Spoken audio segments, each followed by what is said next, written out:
మా latest videos కోసం మా ఈ తెలుగు న్యూస్ ఛానల్ సబ్స్క్రైబ్ చేసి గంట సింబల్ యాక్టివేట్ చేసుకోండి. ఈ నెల 17 నుండి అంటే మే 17వ తేదీ నుండి అధిక జ్యేష్ఠ మాసం ప్రారంభం అవ్వబోతోంది. అసలు అధిక మాసం అంటే ఏమిటంటే సాధారణంగా ఒక సంవత్సరానికి 12 మాసాలు మాత్రమే ఉంటాయి. కానీ 3 సంవత్సరాలకి ఒకసారి ఒక మాసం అధికంగా వస్తూ ఉంటుంది. అంటే తిథులు అటు ఇటు అవుతుంటాయి కదా, ఆ తిథుల వల్ల సంవత్సరానికి కొన్ని రోజులు మిగిలిపోతాయి. ఆ మిగిలిన రోజులన్నీ కలిపి ఒక ఎక్స్ట్రా మాసం వస్తుంది. అదే అధిక మాసం. మే 17వ తేదీ ఆదివారం నుండి అధిక జ్యేష్ఠ మాసం ప్రారంభమై జూన్ 15 వరకు ఉంటుంది. అధిక మాసం అంటే దేనికి పనికిరాని మాసమని, మలిన మాసమని, మైల మాసమని చాలామంది అనుకుంటూ ఉంటారు. కానీ అధిక మాసం అనేది భగవన్నామ స్మరణకు, దైవనామ స్మరణకు, నదీ స్నానానికి, దీపదానాలకు అత్యంత పవిత్రమైనదని పురాణాలు చెప్తూ ఉన్నాయి.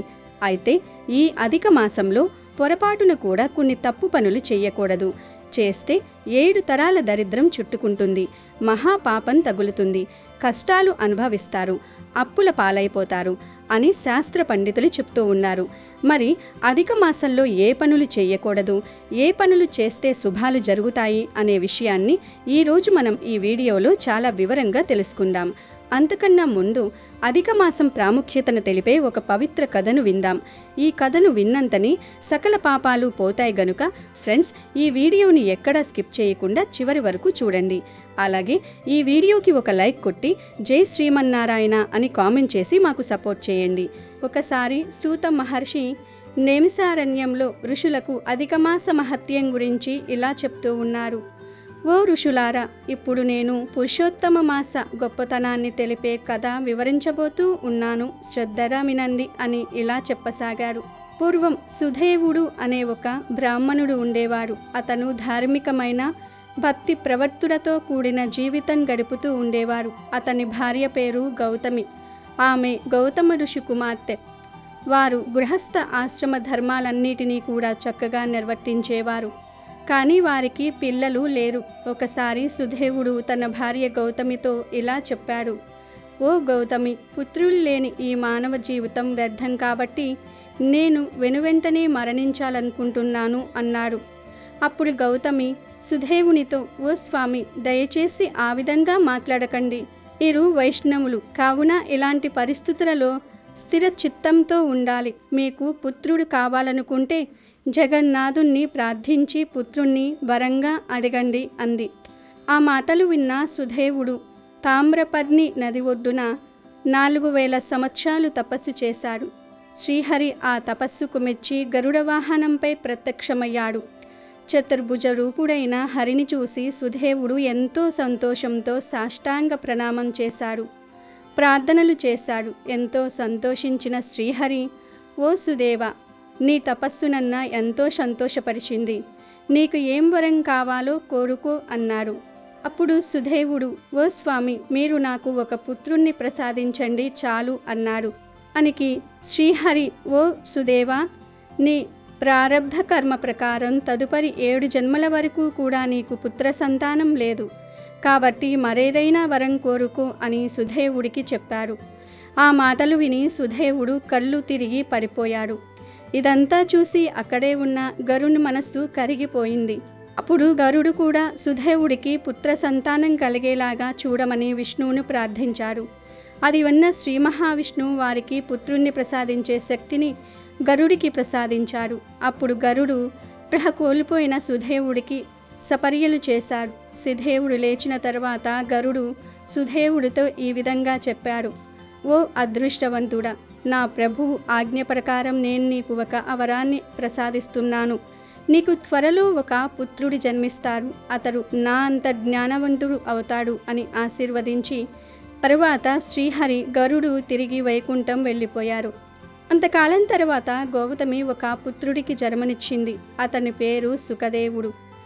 చిన్నతనం నుంచే సుఖదేవుడు దైవ లక్షణాలతో విద్యలో గురువును, పెద్దలను సంతృప్తి పరిచేవారు. ఒకసారి దేవతల మహర్షి వారి ఆశ్రమానికి వచ్చారు. సుదేవ, గౌతమి దంపతులు ఆయనకు ఉచితాసనాన్ని ఇచ్చి గౌరవించారు. వారి కుమారుడు సుఖదేవుడు కూడా వారికి ప్రణామాలు అర్పించారు. అతన్ని చూసి దేవులుడు కూడా సంతోషించారు. కానీ వెంటనే గంభీరంగా ఆలోచించటం మొదలుపెట్టారు. తర్వాత దేవతల మహర్షి బ్రాహ్మణ దంపతులతో ఈ విధంగా చెప్పాడు. సుఖదేవునికి అన్ని మంచి లక్షణాలే ఉన్నాయి, కానీ అతనికి ఒక గండం ఉంది. 12 సంవత్సరాల వయసులో నీటిలో మునిగి చనిపోతాడు అని చెప్పి ఆ ఋషి వెళ్ళిపోతాడు. ఆ మాటలు విని బ్రాహ్మణ దంపతులు దుఃఖంతో కృషించిపోయారు. కానీ దయాసాగురుడైన శ్రీకృష్ణుని తలుచుకుంటూ రోజులు గడుపుతూ ఉన్నారు. ఒకనాడు సుఖదేవుడు తన స్నేహితులతో కలిసి సరస్సులో స్నానం చేస్తూ ఉండగా మహర్షి చెప్పినట్లుగా ఆ అబ్బాయి నీళ్ళల్లో మునిగిపోయాడు. స్నేహితులు ఈ వార్తను తల్లిదండ్రులకు చెప్పగా వారు బిగ్గరగా ఏడుస్తూ సరస్సు దగ్గరకు వచ్చి కుమారుణ్ణి శవానికి ముద్దులు పెడుతూ దుఃఖిస్తూ, కుమారా, నీవు గనుక లేచి మాతో మాట్లాడకపోతే మేము కూడా మా ప్రాణాలు ఉడిస్తాం అని శ్రీహరి నామాన్ని జపించటం ప్రారంభించారు. వారు ఆ విధంగా జపం చేస్తూ ఉండగా అకాల వర్షం, పెనుగాలలు వచ్చాయి. పూర్తిగా నీళ్లతో నిండిపోయిన వారు దుఃఖంలో ఏమీ పట్టించుకోకుండా కుమారుడు కొరకు ఏడుస్తూనే ఉన్నారు. ఆ విధంగా వారు హరినామాన్ని జపించటంలో 1 మాసం గడిచిపోయింది. ఆ మాసం అధిక మాసం. అనుకోకుండా సుదేవ దంపతులు పురుషోత్తమ మాసాన్ని పూజించారు. వారి తపస్సుకు సంతోషించిన శ్రీకృష్ణుడు ప్రత్యక్షమవ్వల వర్షం వెంటనే ఆగిపోయింది. శ్రీకృష్ణుణ్ణి చూడగానే వారు కుమారుణ్ణి శవాన్ని పక్కన పెట్టి ప్రణామాలు అర్పించారు. శ్రీకృష్ణుడు చాలా సంతోషించారు. ఎందుకంటే వారు శ్రీకృష్ణుడికి ఎంతో ఇష్టమైన పురుషోత్తమ మాసాన్ని ఆచరించారు. తుదేవ, నీ కుమారుడు సుఖదేవుడు 12,000 సంవత్సరాలు నీతో ఈ భౌతిక ప్రపంచంలో జీవిస్తాడు. నీకు సుఖ సంతోషాలను కలిగిస్తాడు. మీ జీవితం చివర్లో మీరు నా గోలోక ధామానికి చేరుకుంటారు అని వరం ఇచ్చాడు కృష్ణుడు. శ్రీకృష్ణుడు చెప్పటం పూర్తి కాగానే సుఖదేవుడు లేచి కూర్చున్నారు. అది చూసి బ్రాహ్మణ దంపతులు కూడా సంతోషించారు. ఆ దృశ్యం చూసి దేవతలు వారిపై పుష్పవర్షం కురిపించారు. సుఖదేవుడు తల్లిదండ్రులకు శ్రీహరికి తన ప్రణామాలను అర్పించాడు. అంతవరకు జరిగిన విషయాలన్నీ సుఖదేవుడికి చాలా ఆశ్చర్యాన్ని కలిగించాయి. ఆయన శ్రీహరిని అడగ్గానే తిరిగి తమ పుత్రుణ్ణి ఎందుకు బ్రతికించారు అని. అప్పుడు భక్త సులభుడైన శ్రీహరి ఈ విధంగా సమాధానమిచ్చాడు. ఓ బ్రాహ్మణ, నీకు తెలియదా నేను ఎందుకు మీ పట్ల సంతృప్తి చెందాను? మీ ఇద్దరూ కూడా పరమ పవిత్రమైన అధిక మాసాన్ని పాటించారు. ఈ మాసం నాకు అత్యంత ప్రియమైనది.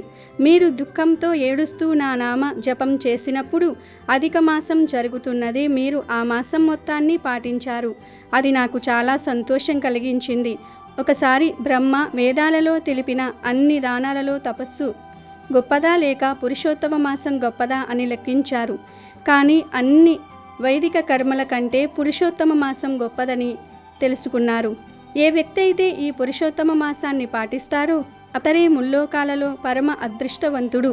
మరణించాక నా దివ్య ధామం చేరుకుంటాడు అని చెప్పి శ్రీకృష్ణుడు అదృశ్యమయ్యారు. కనుక అధిక మాసం చాలా గొప్ప మాసం అని సూత మహర్షి సౌనకాది మహామునులకు చెప్పాడు. ఇక విషయంలోకి వస్తే సూర్య సంక్రమణం లేని మాసాన్ని అధిక మాసం అంటారు. సూర్యుడు ఒక రాశిలో నుండి మరొక రాశిలోనికి 30 రోజులకు ఒక్కసారి మారుతూ ఉంటాడు. సూర్యుడు 30 రోజుల పాటు ఒక రాశిలో ఉంటాడు. 30 రోజుల తర్వాత మరొక రాశిలోనికి వెళ్ళిపోతాడు. అలా ఒక రాశి నుండి ఇంకొక రాశిలోనికి మారడాన్ని సంక్రమణం అంటారు. అయితే 2.5 సంవత్సరాలకు ఒక్కసారి సూర్యుడు ఒకే రాశిలో 60 రోజులు ఉండిపోతాడు. రవి సంక్రమణం ఉండదు. అలా రవి సంక్రమణం లేని మాసాన్ని అధిక మాసం అని అంటారు. దీనిని పురుషోత్తముడ మాసం అని కూడా అంటారు. ఎందుకంటే ఈ మాసం అంటే పురుషోత్తముడైనటువంటి శ్రీవారికి చాలా ఇష్టం. ఈ సంవత్సరం వచ్చేది అధిక జ్యేష్ఠ మాసం. ఈ అధిక జ్యేష్ఠ మాసంలో ఎవరైతే శ్రీ మహావిష్ణువును భక్తితో పూజిస్తారో అలాంటి ఇళ్లలో ధనధాన్యాలకు అష్టైశ్వర్యాలకు కొరత లేకుండా ఉంటుందని స్వయంగా ఆ శ్రీ మహావిష్ణువే వరమిచ్చాడు. ఈ ఒక్క నెలలో చేసే విష్ణుమూర్తి పూజలకు 1,000,000 రెట్ల పుణ్య ఫలితం లభిస్తుంది. ఈ అధిక మాసానికి అధిపతి శ్రీ మహావిష్ణువు కాబట్టి ఈ అధిక జ్యేష్ఠ మాసంలో ఒక్కసారి విష్ణు సహస్రనామం చదివినా సరే 1,000,000 జన్మల పుణ్య ఫలితం లభిస్తుంది. అలాగే ఈ అధిక మాసంలో తప్పనిసరిగా నదీ స్నానం చేయాలని నియమం ఉంది. అంటే మే 17 నుండి జూన్ 15 వరకు ఏదైనా ఒక రోజు పుణ్య నదుల్లో స్నానం చేస్తే మనం తెలియక చేసిన పాపాలన్నీ తొలగిపోయి మోక్ష ప్రాప్తి కలుగుతుంది.